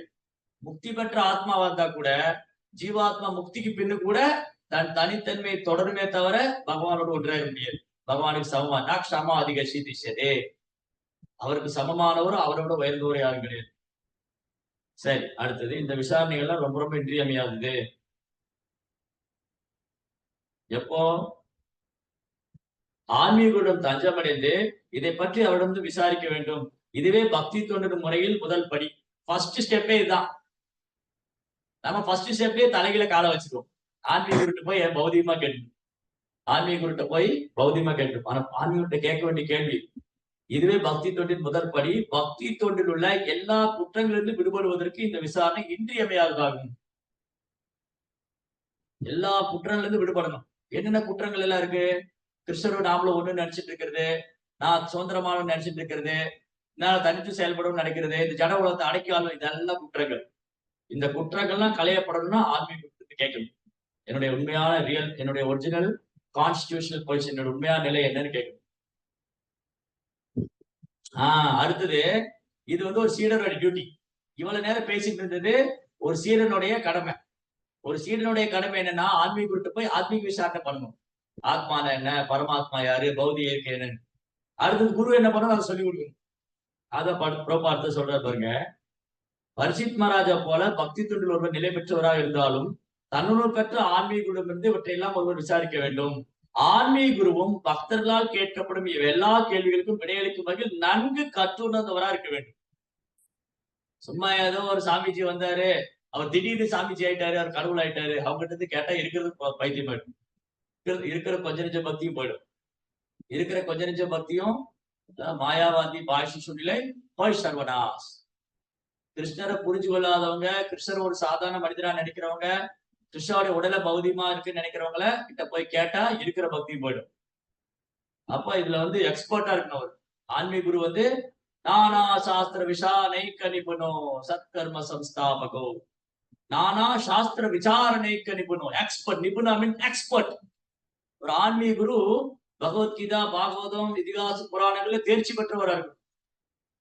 இவ்வாறாக அதிகாரப்பூர்வமான சாஸ்திரங்களை நன்கு கற்றுணர்ந்தவராலும் இத்தகைய பொருத்தமான கேள்விகளுக்கு பதிலளிக்க முடியாதவரும் இவ்வாறாக அதிகாரப்பூர்வமான சாஸ்திரங்களை நன்கு கற்று உணராதவரும் இத்தகைய பொருத்தமான கேள்விகளுக்கு பதிலளிக்க முடியாதவரும் பௌதிக லாபத்துக்காக ஒரு ஆன்மீக குருவை போல் நடிக்க கூடாது.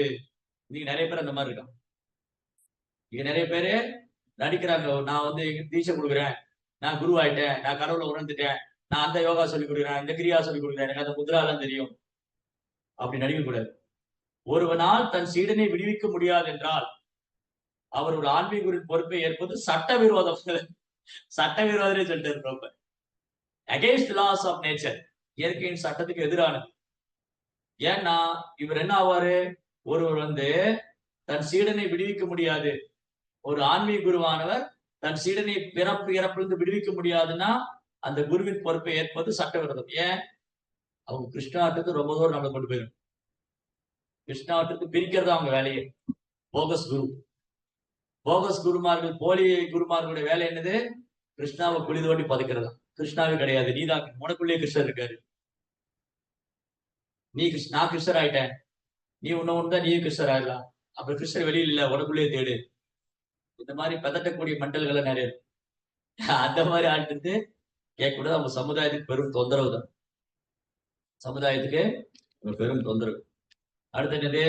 ஆசியத் உதராத் பத்மம் லோக சம்ஸ்தான லட்சணம் யாவானயம் வை புருஷ யுத்தாவயவை தாவான சதிவ புரோக்தக சம்ஸ்தாவயவயன் இவ. சோ ஆன்மீக குரு வந்து அங்கீகரிக்கப்பட்ட அதிகாரப்பூர்வமான ஆச்சாரிய சம்பிரதாயத்துல வரக்கூடியவரா இருக்கும். சும்மா ஏதோ திடீர்னு ஒரு புதுசா ஒரு சாமிஜி வந்தாரு, ஆசிரமம் ஆரம்பிச்சிட்டாரு, அற்புதங்களை பண்றாரு. Completely cheating. இதுல ஏமாற்றுவார். ஏமாறுபவர்கள் நிறைய பேர் இருக்கிறது, ஏமாற்றவங்க நிறைய பேர் கலியுகத்துல வருவாங்க. யாருடைய வயிற்றிலிருந்து தாமரை தண்டு முளைத்ததோ அந்த பரமபுருஷர் பகவான் அவரது சுய மனோபாவத்திற்கும் அளவிற்கும் ஏற்ற ஒரு பிரம்மாண்டமான உடலை பெற்றிருப்பாராயின் பின் அவரது உடலுக்கும் சாதாரண ஜீவனின் உடலுக்குள்ள வேறுபாடு. பகவானுடைய உடலுக்கு நம்ம உடலுக்கு என்ன வேறுபாடு? சில நேரங்கள்ல பகவான் ரெண்டு உடல் இருக்கு பகவானுக்கு. இந்த பிரபஞ்ச உடல் விஷ்ணு ரூப சிருஷ்டியும் இருக்கு, அதுவும் இருக்கு. அப்புறம் அவருடைய சச்சிதானந்த ரூபம் இருக்கு. பகவான் வந்து இந்த அண்ட சராசரம் தன் உடலுக்குள்ள வச்சுட்டு இருக்காரு. அந்த விஸ்வரூபத்துல அர்ஜுனன் பார்த்தார். மலைகள், சமுத்திரங்கள், தேவர்கள், 33 கோடி தேவி தேவர்கள், 1000 கரங்கள், 1000 கீழங்கள், எல்லா அதிசயம் பிரகாசிக்குது. அந்த விஸ்வரூபம் வந்து பகவானுடைய பௌதிக தோற்றம். அதே சமயத்து அண்ட சராசரம் பகவானுடைய காரணோதசாய விஷ்ணுவோட உடல் இருந்து இந்த அண்ட சராசரம். ஆனா காரணோதசாய விஷ்ணுவோட உடல் பௌதிகமானது அல்ல. காரணோதசாய விஷ்ணுவோட உடல் ஆன்மீகமானது. அவர் காரண உதகசாயி, காரண கடல்ல பள்ளி கொண்டிருக்கார். அவர்தான் எல்லா காரணத்துக்கு காரணம். அவற்றிலிருந்து எண்ணற்ற அண்டங்கள் வருது, எண்ணற்ற அண்ட சராசரங்கள். அதுக்கப்புறம் ஓரோட அண்டத்துக்குள்ளே அவர் நுழையிறாரு, கர்ப்போதசாய விஷ்ணுவா. அதுக்கப்புறம் அவருக்கு வந்து பிரம்மா, தாமரை தண்டுல பிரம்மா, அந்த தாமரை தண்டுல 14 லோகம். அதுக்கப்புறம் அந்த ஓரொரு உயிர்வாளிகளும் பிரம்மா சிருஷ்டிக்கிறாரு. ஓரொரு உயிர்வாளி இதயத்திலும் கிருஷ்ணா சீரோசாய விஷ்ணுவர். சோ இப்படி கிருஷ்ணாவுடைய தெய்வீக ரூபம் இந்த மூன்றும் புருஷாவதாரம். காரணோசாய விஷ்ணு, கர்ப்போசாய விஷ்ணு, ஷீரோசாய விஷ்ணு, இந்த மூணு புருஷாவதாரம். அதனால இந்த புருஷாவதார உடல் ஆன்மீகமானது, விஸ்வரூபம் பௌதிகமானது. மகத்தத்துவம், 24 மூலக்கூறுகள், இதெல்லாம் பௌதிகமானது. சோ கிருஷ்ணா ஒரு சில நேரங்களில் பௌதிக உடலை ஏற்றுக்கிறார். அந்த பிரபஞ்சமே அவருக்குள்ள இருக்கு. அதனால கிருஷ்ணர் நானும் ஒன்னாயிட முடியாது. தேவைக்கு பிரபு அழகா சொன்னார் பொருளுரையில, தேவைக்கேற்ற உடல் இருக்கு. யானைக்கு பெரிய உடல், எறும்புக்கு சின்ன உடல். யானை எறும்பு வந்து யானையால போட்டி போட முடியுமா? எறும்போட உடலை வச்சு சந்தோஷமா இருக்கு, யானையோட உடலை சந்தோஷம். எறும்பு அதான் கிணத்து தவளை சொல்றது பிரபா. கிணத்து தவளை தத்துவம் என்னது? ஒரு நாள் இந்த கிணத்து தவளை கிணத்துல உட்கார்ந்துட்டு இருக்கு. அப்போ ஒரு தவளை வெளிநாட்டுல இருந்து வருது. வெளிநாட்டுல இருந்து ஒரு தவளை வந்தது. ஓ, இவர் இங்க நீங்க உட்கார்ந்துட்டு இருக்க, நீ நான் பசிபிக் கடல்ல இருந்து வரேன். இந்த தவளை எங்க இருந்து வந்தது? பசிபிக் கடல்ல இருந்து. தவளை பேசுது, நான் வந்து பசிபிக் கடல்ல இருந்து வரேன். இந்த கிணத்தவளை சொல்லிச்சு, என்ன பெரிய பசிபிக் கடல், இதை விட கொஞ்சம் பெருசா இருக்குமா? உடனே தவளை சொல்லிச்சு, இல்ல அது ரொம்ப பெருசு. அப்ப இது ஜம்ப் பண்ணி காமிக்குது. நல்ல மூச்சை உள்ள இழுத்து அப்படி ஒரு ஜம்ப் பண்ணுது. இவ்வளவு உயரம் இருக்குமா? ஐயோ, இதெல்லாம் என்ன தூசி மாதிரி இருக்கு. இப்படியே ஊதி கடைசியில் வயிறு வடி செத்து போயிடுச்சு. அந்த கிணத்து தவளை போட்டி போட்டு அந்த பசிபிக் கடலை பார்த்திருக்கேனா அப்படின்னு சொல்லி போட்டி போட்டு அது இப்படி இருக்குமா கடைசியில் வயிறு வடி செத்து போச்சு. அந்த மாதிரி கிருஷ்ணாவோட போட்டி போட நினைக்கிறவங்க அவங்க இந்த உலகத்துல மேலும் மேலும் கீழே கிரகங்களுக்கு போயிட்டே இருக்கும். கிருஷ்ணாவோட எல்லாம் போட்டி போட முடியாது. கிருஷ்ணருக்கும் ஜீவாத்மா என்றைக்கும் கிருஷ்ணருக்கு நிகராக முடியாது. அதனாலதான் அர்ஜுனன்ட்ட கிருஷ்ணர் சொன்னாரு, அந்த பௌதிக தோற்றத்தை இந்த கண்ணால உன்னால பார்க்க முடியாது. அதுக்கு நான் ஒரு கண்ணு கொடுக்குறேன், அப்பதான் நீ பார்க்க முடியும். அர்ஜுனன் கேட்டாரு, கிருஷ்ணா நீங்க விரும்பினா அந்த விஸ்வரூபத்தை என்னால பார்க்க முடியும்னு நினைச்சீங்கன்னா காட்சி கொடுங்களேன். அப்ப கிருஷ்ணன் சொல்ல, நான் காமிக்கிற அர்ஜுனா இந்த கண்ணால நீ பார்க்க முடியாது. அப்ப பகவானுடைய பௌதிக தோற்றத்தை இந்த கண்ணால பார்க்க முடியாது. அப்புறம் இங்க ஆன்மீக தோற்றத்தை பத்தி பேசுறது, சச்சிதானந்த ரூபத்தை பத்தி. சோ கிருஷ்ணரை இந்த ஜட புலங்களால் உணர முடியாது. அதுக்கு கிருஷ்ணாவோட கருணை. அப்போ கிருஷ்ணா வந்து அர்ஜுனனுக்கு ஒரு கண்ணு கொடுத்தாரு. அப்பதான் அந்த விஸ்வரூபத்தை பார்க்க முடியும். அதை பார்த்து அர்ஜுனன் பயந்து போனார். அதுக்கப்புறம் அர்ஜுனன் 4 கரமுள்ள ரூபத்தை பார்த்தாரு, கிருஷ்ணர்கிட்ட வேண்டிக்கிட்டாரு. அதுக்கப்புறம் அது கூட அர்ஜுனன் திருப்தி இல்ல, 2 கரவுள்ள ரூபத்தை தான் பார்க்கணும். அந்த 2 கரவுள்ள ரூபம் எல்லோருக்கும் சாத்தியம் இல்லை. சுதுர்தர்ஷமிதம் ரூபம் தஷ்டவானசி மம தேவாப்யஸ்ய ரூபஸ்ய நித்யம் தர்ஷன காம்ஸ். ஓ அர்ஜுனா, இப்போ முன்னாடி நிக்கிற இந்த பார்த்தசாரதி சாமசுந்தரர், இவரை வந்து தேவர்கள் கூட காத்துக்கிட்டு இருக்காங்க, எப்ப தரிசனம் கிடைக்கும். கிருஷ்ணாவுடைய ரூபம் வந்து எப்ப தரிசனம் கிடைக்கும் தேவர்கள் காத்துக்கிட்டு. அதனால உடலுக்கு ஆத்மாவுக்கு என்ன பேதம் இருக்கோ, உடலுக்கு ஆத்மாவுக்கு என்ன பேதம் இருக்கோ அதை நம்ம புரிஞ்சுக்கணும் ஃபர்ஸ்ட். அது ஓகே. அடுத்தது ஆத்மாவுக்கு பரமாத்மாவுக்குள்ள வித்தியாசம் என்ன? அப்ப குணங்களால ஒண்ணுதான், ஆத்மாவும் பரமாத்மாவும் குணங்களால ஒன்றுபட்டு இருக்கு.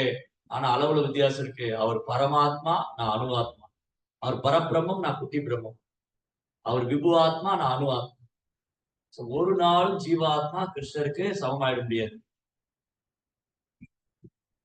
அவர் பிரபா பொருளுரையில ரொம்ப அழகா சொல்லியிருக்காரு, சாதாரண ஜீவராசி உடலிலிருந்து வேறுபட்டதாக உள்ள பகவானுடைய உடலில் குறிப்பிட்ட முக்கியத்துவத்தை பொறுத்துதான் விடை அமைகிறது.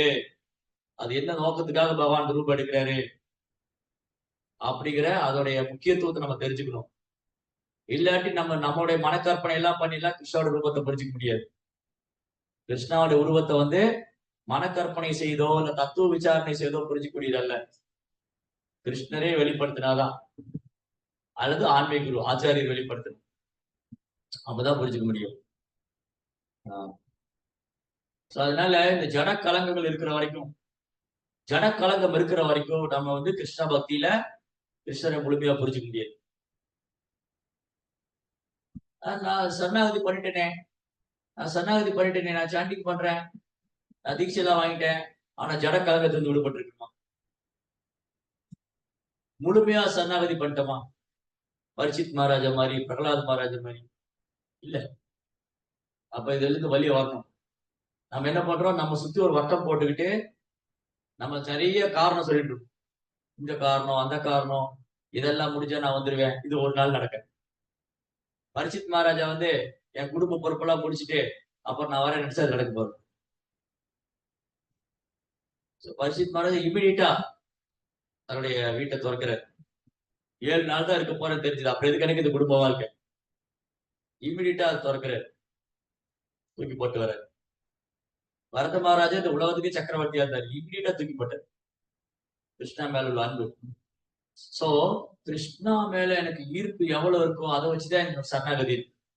கிருஷ்ணா மேல எனக்கு எவ்வளவு ஈர்ப்பு இருக்கு, கிருஷ்ணனோட நான் எவ்வளவு லயிச்சிருக்கேன், கிருஷ்ணரை எப்படி நான் முழுமையா சரணாகதி பண்ணிருக்கேன், அதை வச்சுதான் அதை வச்சுதான் என்னுடைய சரணாகதி. அதனால இங்க ரொம்ப அழகான வர்ணனை. இந்த கேள்விகளுக்கெல்லாம் பதில் தேடணும். அப்ப இந்த கேள்விகளுக்கு பதில் தேடணும்னா ஆன்மீக குருட்ட போகணும். சுகதேவ கோசாமி எப்படி பரிசுத்தன் சுகதேவ கோசாமிகிட்ட போனாரோ அந்த மாதிரி நாமளும் ஆச்சாரியத்து திருவடிகளை சரணடையணும். அவருக்கு இந்த மாதிரி விசாரணைகள் செய்யணும். அப்பதான் இந்த மனித வாழ்க்கையை நம்ம சரியா பயன்படுத்திட்டோம். மனித வாழ்க்கையின் குறிக்கோளை சரியா பயன்படுத்தி, இல்லாட்டி இந்த மனித வாழ்க்கை கிடைச்சும் நம்ம தவற விட்டோம். யார் வந்து இந்த கேள்வி கேட்கலையோ, கிம் தத் பிரம்மம் கிம் அத்தியாத்மம் கிம் கர்மம் புருஷோத்தமா, இந்த கேள்வி கேட்காதவங்க மனித வாழ்க்கையை வீணடிச்சிட்டாங்க. மனித வாழ்க்கைய வீணடிச்சிட்டாங்க. 2 நாளைக்கு முன்னாடி சீனிவாசாச்சாரியர் பத்தி பேசிட்டு, சீனிவாசாச்சாரியா சச்ச பியூர் டிவோட்டி, அவங்க தூய பக்தர். அவர் ஒரு நாள் தன்னுடைய வீட்டு முற்றத்துல அமர்ந்து இருக்காரு. அவர் சீடர்கள்லாம் சுத்தி இருக்காங்க. சீடர்கள்லாம் சுத்தி இருக்கும்போது ஒரு பெரிய கல்யாண ஊர்வலம் போகுது. நல்லா துந்துபி எல்லாம் துந்துபி எல்லாம் வாசிக்கிறாங்க. மத்தளம் எல்லாம் முழங்குது.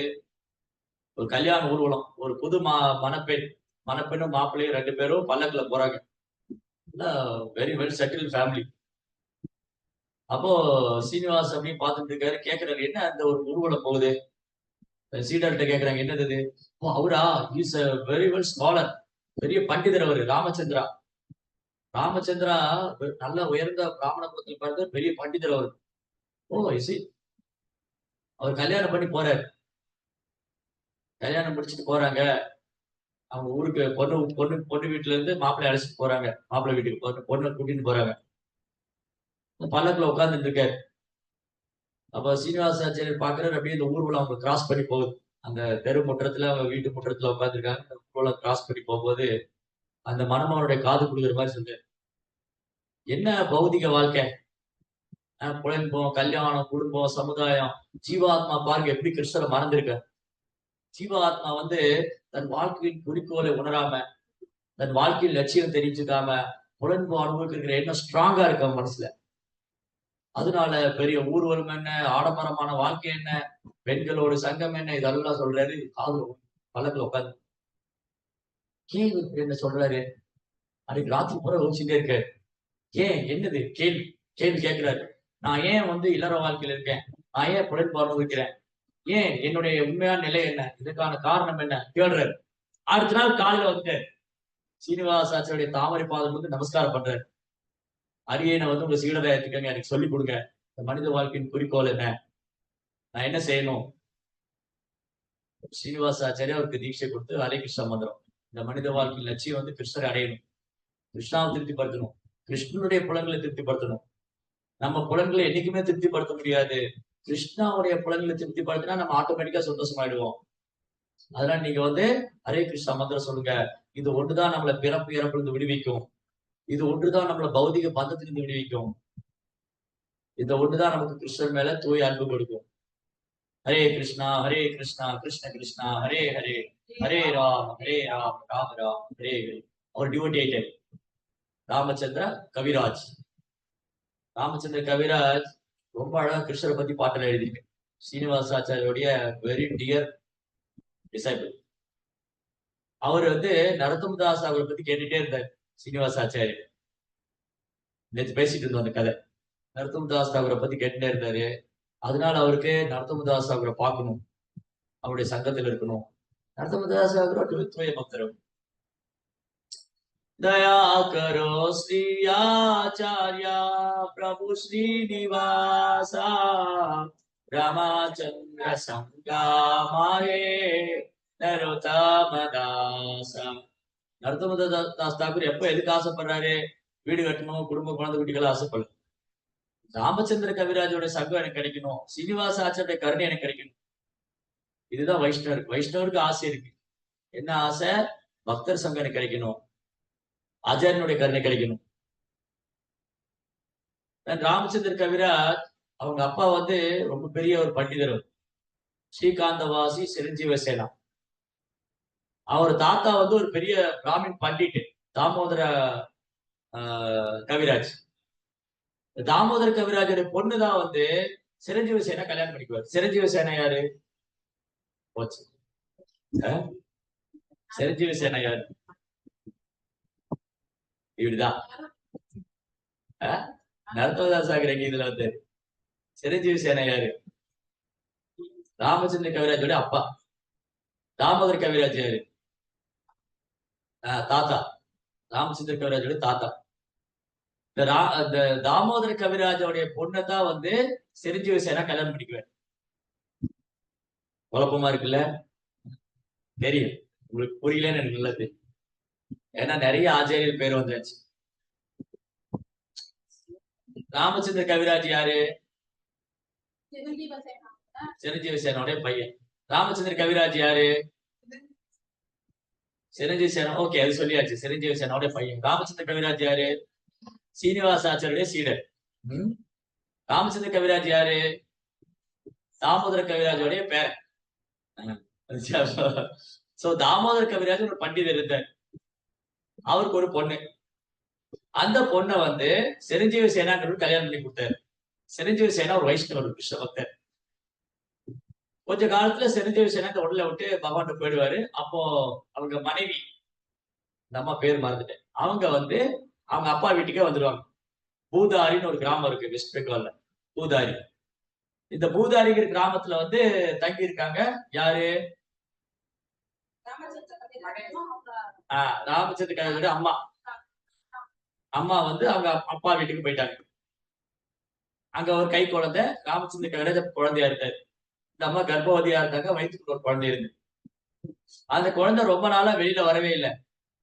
இவருக்கு ஒரே பயம், அந்த அம்மாவுக்கு. என்னாச்சு, குழந்தை டெலிவரி ஆகவே இல்லையே. யோசிச்சு பாருங்க, 10 மாசத்துக்கு மேலே குழந்தை வயிற்றுக்குள்ள இருந்தா பயம் வந்து இன்னைக்கெல்லாம் அறுத்து எடுத்துருவான். இன்னைக்கு வயிறு கிழிச்சு எடுத்துடுறேன். ஒரு காலத்துல வயிறு கிழிக்கிற வேலையெல்லாம் இல்லை. அது இயல்பாவே சுகப்பிரசவம் ஆயிடும். ஏன்னா அந்த மாதிரி ஆரோக்கியமா வாழ்ந்தாங்க, அந்த மாதிரி இயற்கையோடு சேர்ந்து வாழ்ந்தாங்க, அந்த மாதிரி ஹெல்த்தியா இருந்தாங்க. வேண்டாத விஷயங்கள்லாம் பண்ணாம ரொம்ப தூய்மையா இருந்ததுனால இயற்கையாவே குழந்தைகள்லாம் வந்தது. இன்னைக்கு இவங்க வயிறு கிழிச்சு எடுக்கிறாங்க, அது ஒரு பெருமை வேற. வயிற்று கிழிச்சு குழந்தை வெளியெடுக்க. அப்ப இந்த அம்மா வந்து கர்ப்பவதியா இருந்தா, குழந்தை வெளியே வரவே இல்லை. 10 மாசத்துக்கு மேல ஆயிடுச்சு. அப்ப அவங்க அப்பா கிட்ட போய் சொல்றாரு தாமோதர் கவிராஜ்கிட்ட, இந்த குழந்தை வெளியே வரவே இல்லையே, என்ன பண்றது, இப்போ எனக்கு பயமா இருக்கு, குழந்தை வயிற்றுக்குள்ள எப்படி இருக்குன்னு தெரியலையா, அது உயிரோடு இருக்கா இல்லையா, ஒன்றும் கவலைப்படாத. அவர் வந்து பவானி வழிபடுறவர், பவானி துர்கா, பவானி வழிபடுறவர். இந்த பகவானியை வழிபடுறதுக்கு பவானியோட வாள் இருக்கு, கத்தி, துர்கையோட கையில வாள் இருக்குல்ல, கத்தி இருக்கு. அந்த கத்திக்கு பால் அபிஷேகம் பண்ணி தினமும் பூஜை பண்ணி அந்த சரணாமிர்தம் தீர்த்தத்தை வந்து கொடுக்குறாரு தன்னுடைய மகளுக்கு. இந்த மகள் கர்ப்பவதியா இருக்கா.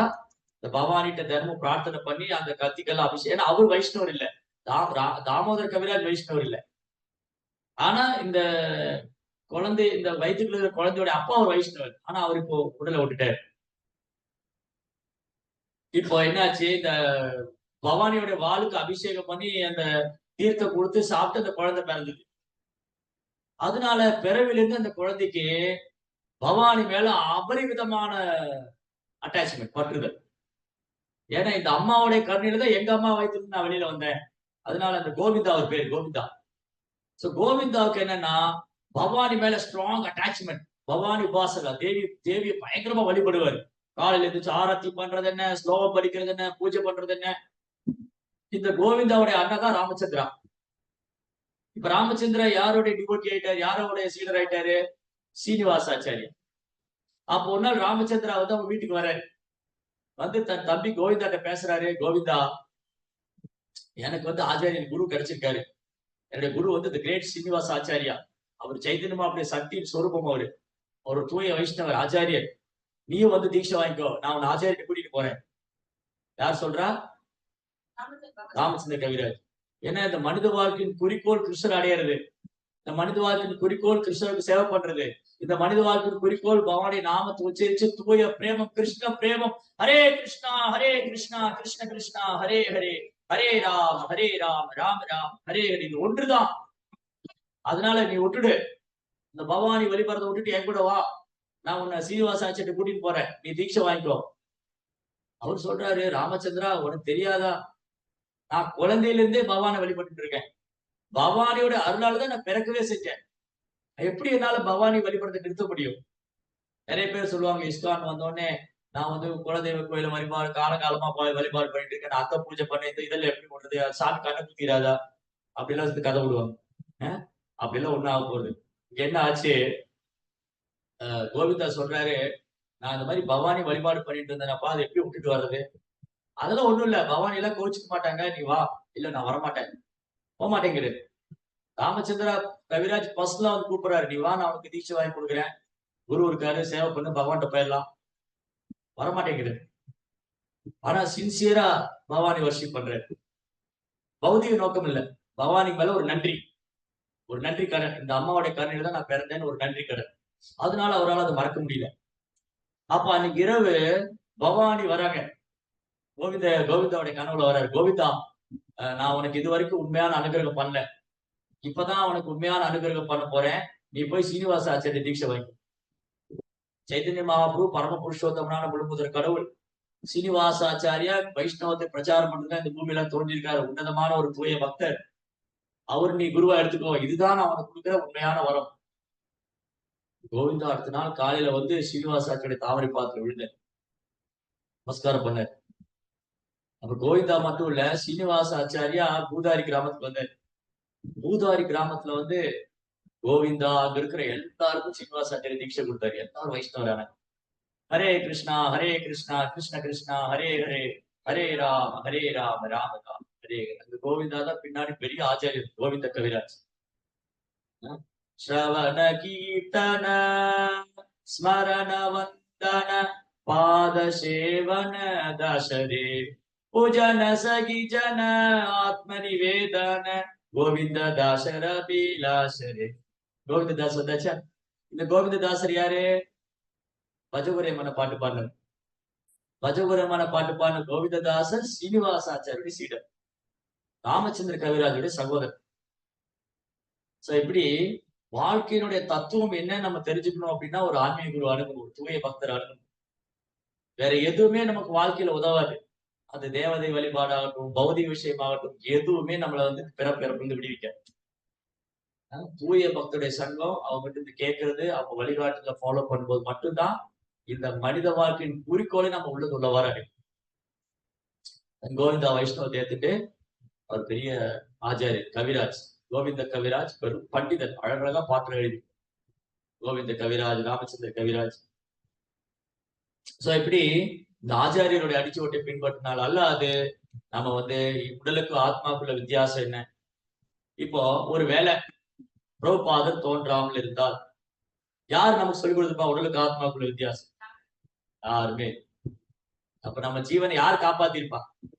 ஒருவேளை பிரபுபாதர் தோன்றாமல் இருந்தால் யார் இங்கு என் ஜீவன்? நமக்கு ஆத்மானே தெரியாம செத்து போயிருக்கும். இன்னைக்கு அட்லீஸ்ட் ஆத்மாங்கிற ஞானமாவது நமக்கு இருக்கு, அதை உணர்றமோ இல்லையோ. ஆத்மாங்கிற நான் இந்த உடல்ல ஆத்மாங்கிறது உணர்ந்துட்டோமோ இல்லையோ, அந்த ஞானமாவது பிரபுபாதர் கொடுத்துட்டாரு. இனி ஒழுங்கா பிராக்டிஸ் பண்ணா அது உணரலாம் இந்த உடல்ல ஆத்மா. அப்புறம் கிருஷ்ணர் யாருன்னு சொல்லி கொடுத்துட்டாரு, உடலுக்கு ஆத்மாவுக்கு என்ன வித்தியாசம் இருக்குன்னு சொல்லி கொடுத்துட்டாரு. அப்புறம் பகவானுக்கு நமக்கு என்ன ஒற்றுமை வேற்றுமை இருக்குன்னு சொல்லி கொடுத்துட்டாரு. இது வந்து பெரிய பாக்கியம். எப்படி பரிசுத் மகாராஜா போய் சுகதி கோஷம் அப்படி கேட்டு தெரிஞ்சுட்டாரோ, அதே விஷயத்த வந்து பிரபுபாதர் நமக்கு கொடுத்திருக்காரு. அதனால பிரபுபாதர் கிடைச்சது நாம செஞ்ச பாக்கியம். பிரபுபாதர் கருணையால தான் நமக்கு ஆன்மீக குரு கிடைச்சிருக்காரு. குருசீட பரம்பரையில பிரபுபாதர் கருணையால தான் நமக்கு ஆன்மீக குரு கிடைச்சிருக்கு. இல்லாட்டி ஆன்மீக குரு எங்க இருந்து வருவார்? சீட பரம்பரையில தான் வரும். அதனால இந்த ஆன்மீக குரு அணுக விஷயம் எதுக்காக இருக்கணும்? தன்னைய ஒண்ணு இந்த கேள்வி கேட்கறதுக்காக. சும்மா என் குருகிட்ட போயிட்டு நான் வந்து இந்த பிசினஸ் பண்ணலாமா, அது இதெல்லாம் எதுக்காக இல்ல, இதை வந்து பார்த்து சொல்லுங்க, நான் இந்த பக்கம் வீடு கட்டலாமா, எந்த திசையை பார்த்து வீடு கட்டலாம், அதுக்கு இல்ல குரு. குரு வந்து நம்மளோட பகவான் அழைச்சு போறதுக்கா. ஹரே கிருஷ்ணா. அந்த மாதிரி ஆன்மீக குருக்கு நம்ம பணிவா சேவை பண்ணி அடக்கமா கேள்வி கேட்டு அவருடைய இன்ஸ்ட்ரக்ஷன் எல்லாம் ஃபாலோ பண்ணும். அப்ப நம்ம வாழும்போதும் ஆனந்தமா இருக்கலாம், கிருஷ்ணரை உணர்ந்து வாழலாம். இந்த உடலை விட்டாலும் கிருஷ்ணரை போயிடலாம். ஹரே கிருஷ்ணா. புரேந்திரா ஸ்ரீமத் பாகவதம் கி ஸ்ரீல கோபால்.